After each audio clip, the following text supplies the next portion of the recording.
A lot of artists and new label owners don't really know how money is made in music right now today. And so what happens is you all revert to methods of yesteryear, doing things the old way. And I think we all can agree in unison about this process. But if you want to learn how to make money in music right now today, and I'm going to say without Spotify, we can scoot them away over this way, then tune into today's episode of the Music Money Makeover Show. All right, so let's get into what makes money right now. All right, although streaming is a license, it's not a profitable one. And this is why you have to position your music in other ways. And here are my other ways. Resuppliers, which are DJs, sync agents, sample and sound libraries. Fan experiences, physical and digital. Tangible media, physical and digital. Exclusive content, subscriptions and pay-per-view, which may take you some time to get there. And then supply line products like masterclasses, which may take you some time to get there as well. So let me address the resuppliers, the DJs, the sync agents, right? DJs, you create your music and then you hand it off to a DJ, which means that you created a supply and then you resupplied it to them. You got the music supply from producers, writers, and engineers. They all supplied you services. You made the product, you take the product, you resupply it to a DJ. DJ then takes it and then broadcasts it out to all the audiences in the clubs and wherever it is they're spinning. It's not necessarily a monetary transaction, but what in exchange happens is a word of mouth transaction where all those people who are actually in the physical streets learn about you through the DJ. And then from there, your music begins to spread like wildfire. It has a lot more of a better effect than playlisting, right? So let's talk about what happens with our sync agents. Same scenario, but we get money. So we give it to the sync agents and then they go and in turn get it synced in television, television, film and all that stuff. And then we get the check back. Okay, resupply.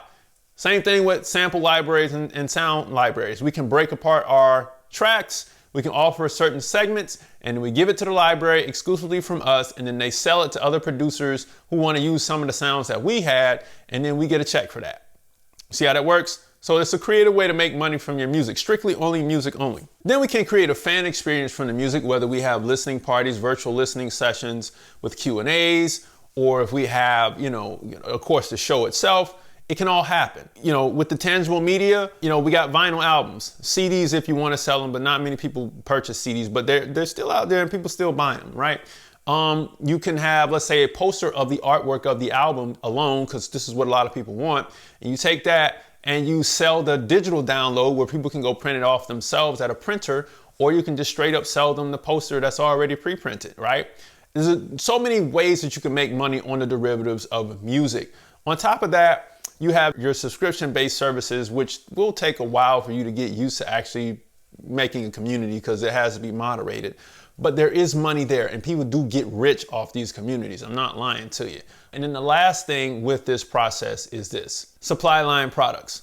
There are a certain group of fans that you have that want to know what it is you do and how you did it, how you created what you did.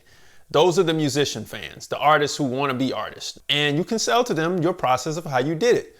You can keep some of your secret sauce, but you can give the base elements of how you did it. And you can sell that in a package. This is something that I have said on the channel plenty of times before, right? But that gives you the potential to sell to that particular type of fan, okay?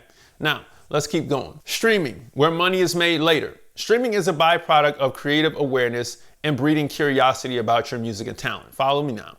It's so effective that people need to fully listen to your song to determine if you're good enough to earn a branded, rent-free place in their minds. They don't actually view a stream as a purchase from you, and neither do you. Instead, they see it as a convenient free sample. Eventually, money is made from streaming, and it's usually after the promotional period is over. This is why we have to sell other stuff, because streaming makes so little money. We put so much effort into making it work, but it makes so little money for us that by the time it comes in, it's like, why are we even waiting around for it? So we want to treat it like sprinkles on top of the ice cream. Yeah, it's great. People get to hear our stuff for basically free in most cases, and then some people have paid subscriptions. But after that, it's like, yo, all that time we waited on making money from streaming, we could have been doing something else. That's where the first slide came in. So let's keep going. Money will always be made here, though. Money will always be made with people who need music for specialized use cases. Listen, in these instances, the popular medium of consumption is costly or specialized for singular use. and the desired experience is more in-depth and requires focus. Additionally, the barrier to entry is high. For example, synchronization and clubs fall into this category. And this actually goes for the master classes as well. People always want to know how you did what you did. People always need music for film, and people always need music for the clubs or for whatever occasion the DJ will be playing. It ain't going away no time soon. But people, if people want to play your music, they can go get a songbook from Guitar Center. It's been happening. I think that people just kind of missed the light of it. This was the beauty of Ryan Leslie almost 17 years ago. I can't believe it was that long. When he had Next Selection, he was doing the videos on YouTube showing the process. People love to see it. Now you can show the process on Instagram in the way he did it and the way most producers do it.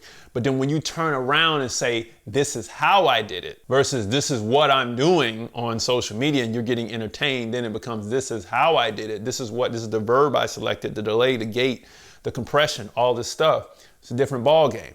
Now we got some money to be made right here. You know what I'm saying? So let's keep going. Why is money not made in streaming? Although revenue can be generated from streaming, many music business owners notice that it costs significantly more to produce content, that creates awareness and breeds curiosity, essential steps before people actually stream, all right? Now, as a result, other product options become much more viable. What I'm saying is this: money is not made in streaming because, number one, it takes 90 days before you get your check from 3 months prior, and that's at minimum. Then you got to put in the work to produce enough content to make people go stream. That was costly. So it costs money to make the content just to get people to go stream. And as you grow, you got to scale the production. So it's still costing you more effort, not just money, but time and effort to get people to go stream. So if we're putting in time and effort, and in some cases a lot of money to make this content, to go back and stream, to wait 90 days to get a check from something 3 months prior. Again, I'm just reiterating this stuff, but you get the picture. But people got rich back in the day though. Yes, but the barrier to entry was higher back then. And I'm not talking about streaming, I'm just talking about music, period. You needed a much higher quality product because otherwise you'd be stuck with unsellable inventory that you'd likely end up discarding, like vinyl, CDs, cassettes, right? It'll be sitting in the back of your garage. This situation is similar to what distributors are doing with songs that don't get streams but occupy server space. It's also why Spotify raised the monetization requirement to a minimum of 1,000 streams per year, plus the simple fact that they were over leveraged on debt as well. All right, so people did get rich back in the day. The barrier to entry was high. You had to have quality music. Of course, we started to see this decline later on, but because they were selling a product, you had the chance to make more money. The profit was already built in. You could gauge it based on your wholesalers, your PPD, your artist royalties, all this stuff per album was already built in because it wasn't variable. It was just what it was. And because you sold it at $10 wholesale or more, we knew what we were going to make, and we were making dollars, not pennies. You see what I'm saying? So yes, a lot of money was made back in the day.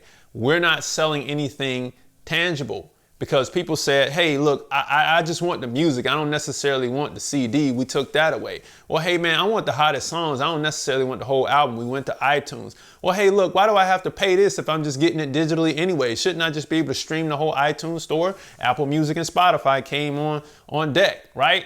And we were like, well, shoot, man, I don't really want to go through picking my favorite songs from the album. Can I just let somebody do it for me? Then playlisting came in, but that was mixtapes back in the day. And then here we are. See what I'm saying?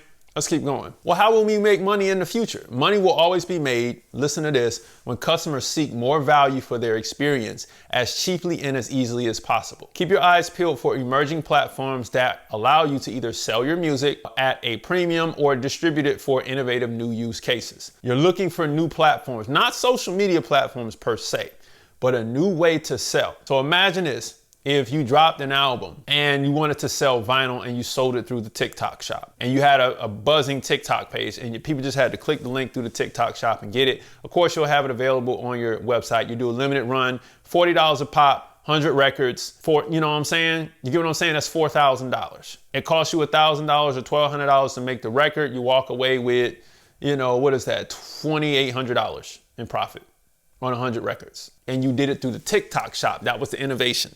When people want more value cheaply, whether it be cheap on effort, time and energy, right? Time and cost, or, and as easy as they can get it, whenever you see that happen and it's something you can sell some music with, that's what you're trying to jump on. You're watching for that all the time. Facebook Shop, Facebook Marketplace, same thing. Of course, your website too. When players come along that are like Even and Bandcamp has been here, you're watching for that. If Even is here, but they're putting so many artists on there, there's a group of people that are buying. Who is that customer that's going to Even to buy, right? And why are they buying like that? And why are they spending so much money? Oh, those are supporters. Those people are actually supporting me because they want to see me win. Well, I think I should have some supporters on my page. Why don't I offer something like that so they can, you see what I'm saying? So that's what we're looking for. If you think that way, then you're going to make a lot of cash flow. And if you're going to make a lot of cash flow, then you're going to need some tools to help. So if you want to build the platform to help that cash flow grow, then I suggest you jump into my 60-day record label course with a foolproof step-by-step process in order to build your record label and publishing company in 60 days or less, gaining the ability to get real funding for the whole thing, the whole operation, and on top of that, preventing yourself from getting screwed contractually, and even on top of that, keeping the middleman out of your pockets. If you're skeptical, grab my free guide, 10 Major Steps to Increase Your Record Label's Profits. A free split sheet is included with that download. And if you're super skeptical, a mini course explains more about the 60-day record label course. So you can jump right in and have yourself a ball today. But what is the upside to all of this? Focusing on what makes money now. Switching your approach to these methods will launch your career, and streaming will become a byproduct of those efforts. Your creative peers will not understand how you did it, but you'll simply say, it's simple. I just stopped focusing on streaming. Man, this is so much game. I don't know if I should put this on YouTube. And I got more to go this month. I'm not even joking. I wrote so much. Take your sights off of streaming. Let's just put the stuff on streaming. But once we put it on streaming, let's not even worry about that. Let's focus on our supporters and our fans. Everybody, hey, here's the music on streaming. You got it. Cool. You got what you want. I'm over here, right? Go back to my Spotify video and take all the gems out of there. I'll pop it in right here. Go back and watch that video. I'll put it at the end of the video as well. Give them the free samples, man. Give them the free Sam's Club, Costco samples, whatever, give them that. But we are going to go sell to these supporters. Now, here's the downside. Focusing on strategies of the past will leave you at square one. You'll continue struggling to understand why you can't gain traction, and you'll likely fade away gradually. You're fading away because the effort is outweighing the return. Now, the only thing that you're not leveraging here is your brand.